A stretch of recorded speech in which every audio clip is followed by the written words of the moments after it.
Hey, it's been a while. A lot of things happened. I had to move to a new location. I left some of my trees at my in-laws' house. I sold 75% of my collection, and I kept just a few, the ones that I could keep with a automatic water system, and it's been working.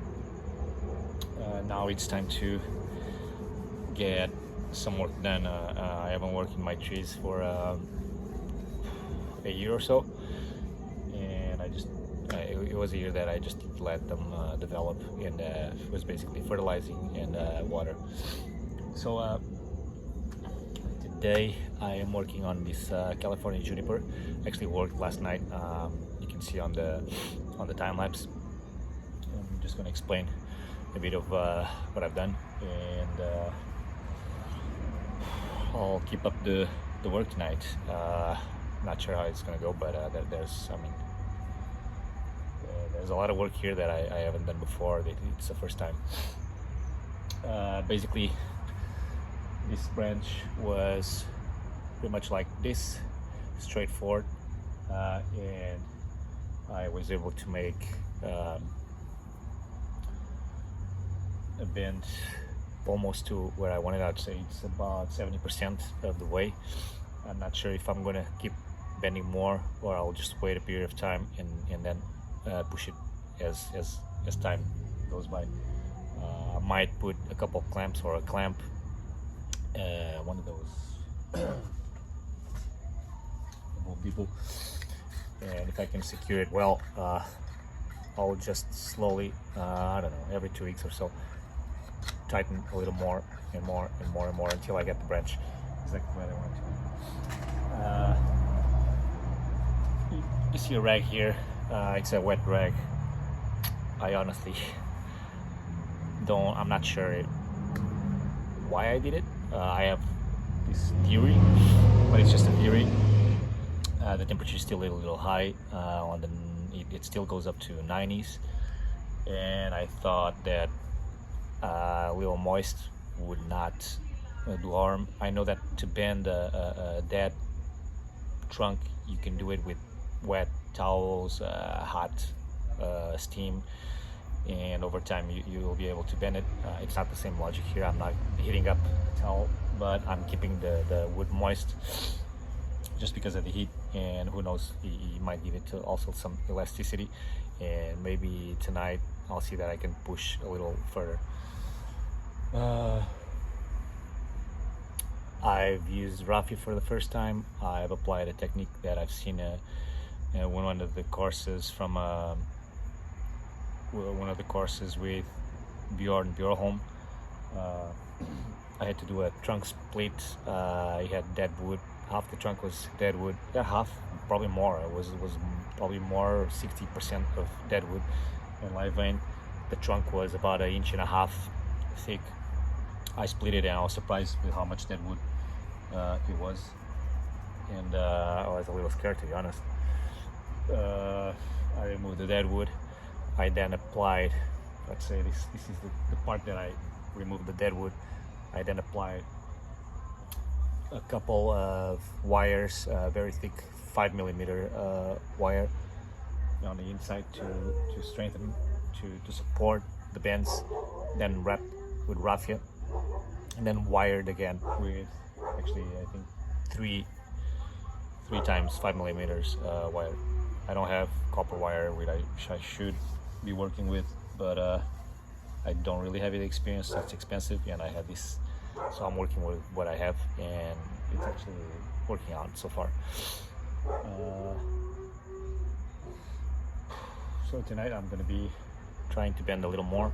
I'm going to bend the top of the tree. I'm going to try to compact, try to get more of a triangular shape. Try to push a little more that thick branch. I'm going to show you in detail right now when I turn the camera and I go to the tree, and hopefully it works out. I'm not sure how far I'm going to go. I'm not going to remove any grain of the tree. I'm just going to wire and do some primary structure, maybe secondary branching wire, and hopefully I'll take it to good terms. In terms of the history of this tree was collected in 2012. The first owner, after when the collector sold the tree, apparently didn't take that much of a good care, and this used to have more live veins, a lot more green. The tree ended up dying a lot, and it only has one live vein right now.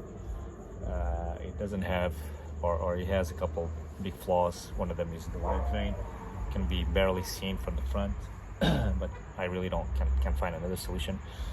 But the other one is that the dead wood, that big dead wood painting in the back, which is extraordinary, was so loose, almost detaching from the live part, that I tried to attach it with a big huge screw, but it wouldn't take. The wood would just break, and I ended up being able to put a couple of metal bars crossed into the live part of the tree and attaching and keeping the dead wood attached.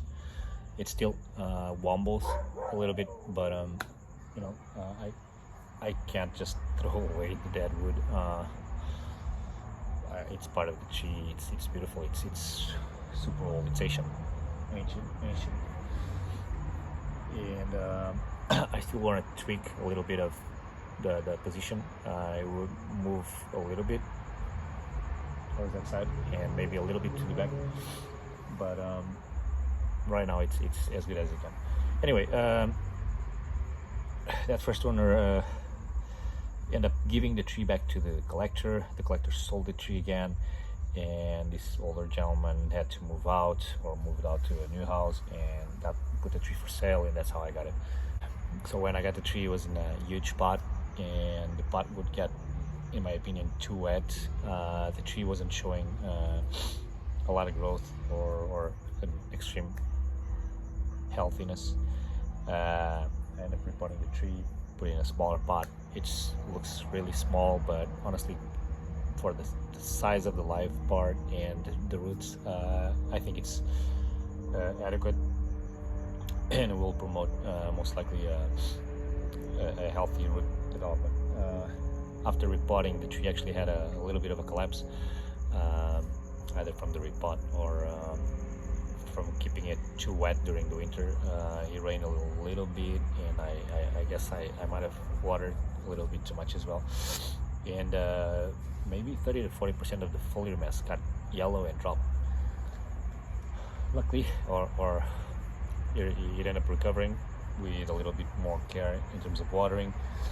I actually drilled a bunch of holes in the pot to get some airflow so that the soil wouldn't get drenched, and I leaned the pot so that if there's excessive water, it would just be on one of the sides and will drain through the holes that I've done. So when I purchased the tree, it had 2 approach grafts, but the grafts failed. The grafts had already been there for almost 2 years, and I thought, well, I'm just going to check if they're good or not, and honestly, they just didn't take. He wasn't even attached. It was just against the wood, and I mean, they were done properly, most likely, but it just didn't take. It was Shimpaku grafts, and honestly, I really want to keep the original foliar mass. I want to keep it a pure California juniper. So it didn't really bother me at all.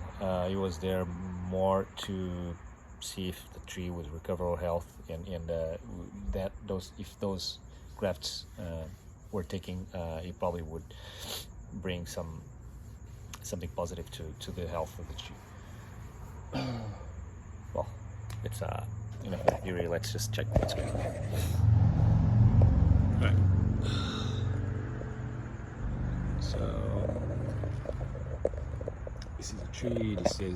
This branch needs to go to the back, get a little higher, and then drop. It's like the white rag. You can see what's going on.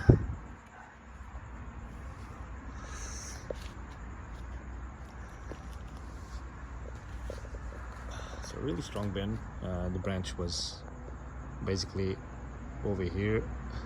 I'd say it's not 45 degrees, but it was quite a lot.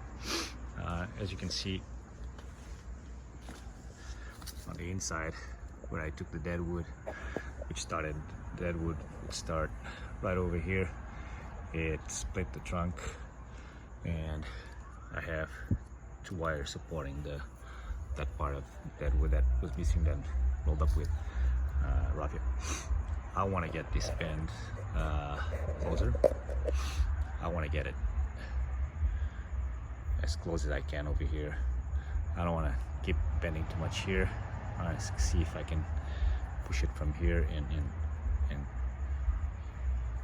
bend this part, I guess, closer to this line. And coming over here, okay? There is a very nice shoot over here that I don't want to lose, and I've done everything I could to protect it.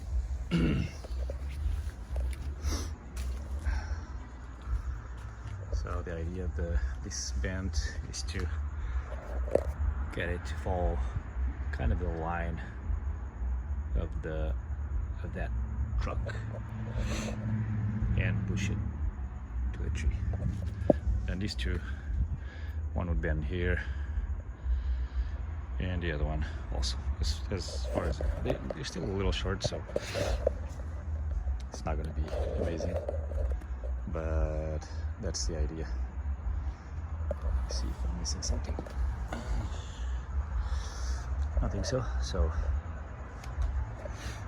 I'm going to start wiring before I try to approach that branch more, because when it's too close I won't be able to wire very easily. As you can see, the tree is really pushed a little bit to the front, so I'm gonna try to lean it a little. When I repot, I don't know, 2, 3, 4 years, I don't know, whenever the tree's healthy.